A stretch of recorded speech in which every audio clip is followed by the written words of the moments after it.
Jimmy Bach, and this is History with Jimmy at the FLT Museum, along with my producer, Chandler Holmes.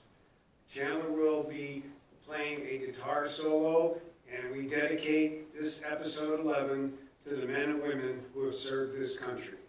Chandler?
Thank you very much, Chandler. Very nice.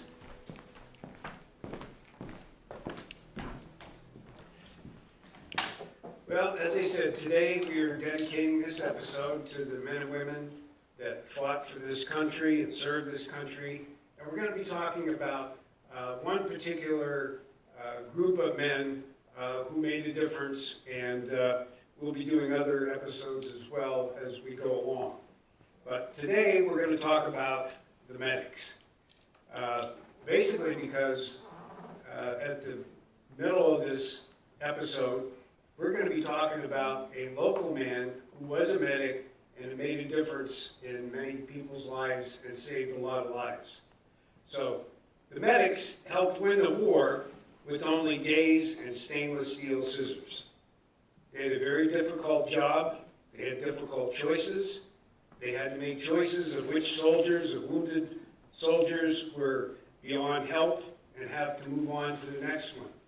And having to do it under gunfire, bombs going off and stuff. So they really had a very dangerous job. And they didn't carry weapons at some point. Some point down the road they did, but originally they didn't. And for instance, on D-Day in Omaha Beach, evacuations of wounded soldiers was almost impossible because of all the shelling and shooting going on and stuff. And a number of the wounded exceeded expectations, so it was impossible to evacuate them. And Normandy invasion is one of the few battles in history where wounded moved forward into the fire rather than backwards. Medics also faced challenges. Many died. There's over 48,000 airmen and stretcher men killed in action. And and if you'd like to see more about this particular episode, you can go to Combat Medics of World War II on the internet. And as I said, the combat medic was responsible for providing emergency medical treatment at the point of wounding and in combat, as well as primary care. They really had a lot of challenges, and a lot of them didn't have real good training, according to documentation that I've been able to find out. They were taught how to maintain medical supplies, screen patients, implement patient cares. So, like I said, they had to do a lot of different things and under extreme pressure. The medics were trained to be emergency medical technicians, basic level upon graduation. They were able to even diagnose illnesses and perform procedures usually performed by the advanced practice providers because they weren't available. So they had to perform a lot of things that normally they wouldn't have to do. But in combat, things are a lot different and things don't always go as you want them to go.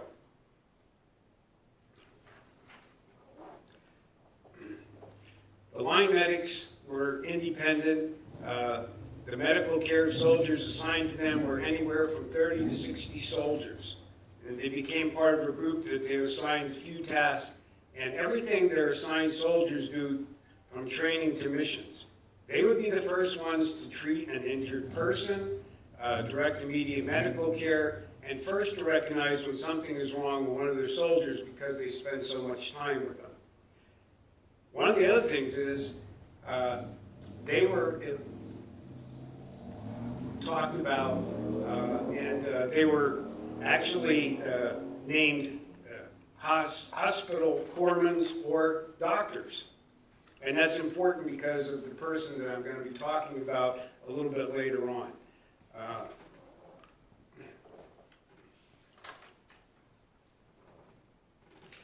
So the medics, when they were in combat, they wore the Red Cross symbol patch it was on their arm, and that was because they were supposed to be recognized as non-combat. So the enemy was not supposed to shoot at these medics, but very often that was not the case.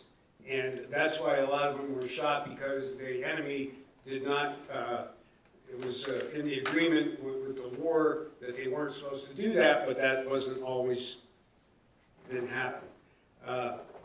One medic commented, says, "A sense of humor is really what saved us." And he said they had to learn to duck. So you couldn't make it through the war without it. So these medics really was a hard time. Many times they had to jump out of airplanes without very much training with their equipment. Sometimes it was lost as they were falling to the ground. So they were also called Band of Brothers because there were two gentlemen that I found information on that were 95 years old when they were interviewed about their experiences and stuff. So, as I said, you can find this information on the internet site that I gave you. But today, we're going to be remembering one World War II medic who was from Mackinac. He was born May 2nd, 1921, and his name was Mike Santora. And we have here Mike, his medals, some of the other information about him. The Press Enterprise were very impressed with the information that I'd given them. They did a full-page story onto him. So we have this information here. And if you come to the FLT Museum, you'll be able to see this. Growing up, he always wanted to be a doctor. But because his mother was a widow, she didn't have a lot of money, so she wasn't able to send him to college.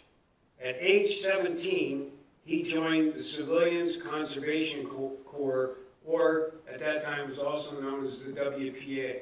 The WPA was set up by President Roosevelt during the Great Depression to give employment to men that had no jobs. They went out, they built roads, they built bridges, they did many things. And he actually served in Arizona and New Mexico. And you know what? He was listed at 5'3", but he was actually 5 foot. And he actually had to stand up on his toes in order to be 5'3", because there were regulations as to height and stuff. And he only weighed 135 pounds, so he was not a very big person.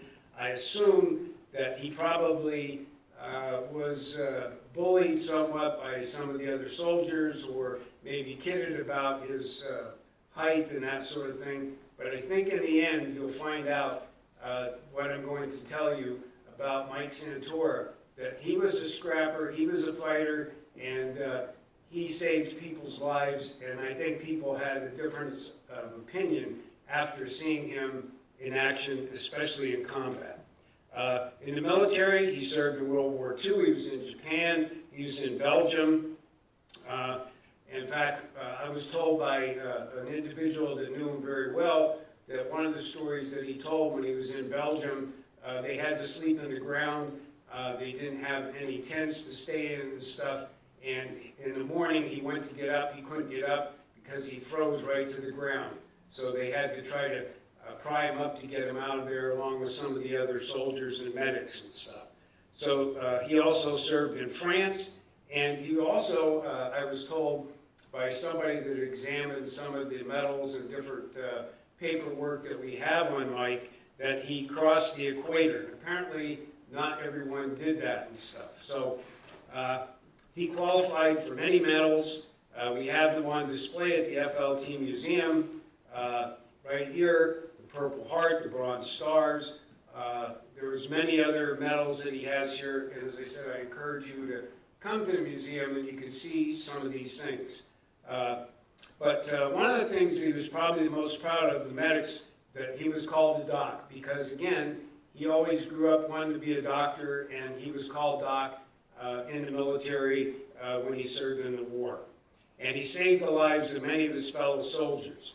In fact, he was one of, because he was so small, like I said, I think a lot of people didn't think that he could do the job, and I'm going to read to you that that's not true, and many people found out that he was a much better person than a lot of people thought. And one of the persons actually wrote a poem about him, and I'm going to read it to you, and it's called Mike the Medic. And this is dedicated to Private Michael Santora, Mackinac serviceman who was recovering in a base hospital overseas. There was a fighting medic, and Santora was his name, whose duty was to help the weak and patch up all the lame. He gave no heed to shot and shell, no mission was too great. His first and foremost thought throughout was to help his dying mate. The ground beneath him thundered, and shrapnel screamed nearby. But in the midst of all this hell was Santora, do or die. No, he didn't get a medal, as most fighting medics do, but his daring, loyal nature is a gift to me and you.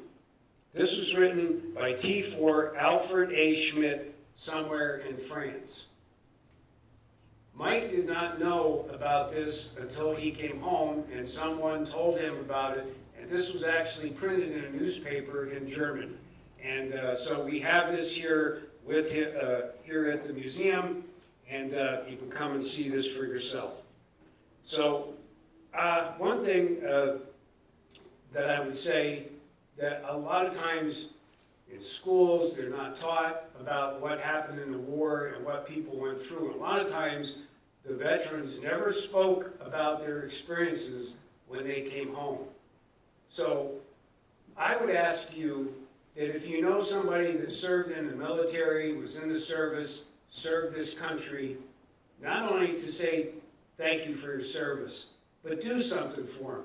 Maybe they need just a phone call to see how they're doing. Maybe you can help them shovel snow someplace, or take them groceries, or take them for a ride. But tell our veterans that we appreciate their service. So this is Jimmy Bach signing off with my producer Chandler Holmes. Thank you for watching episode 11, and thank you very much.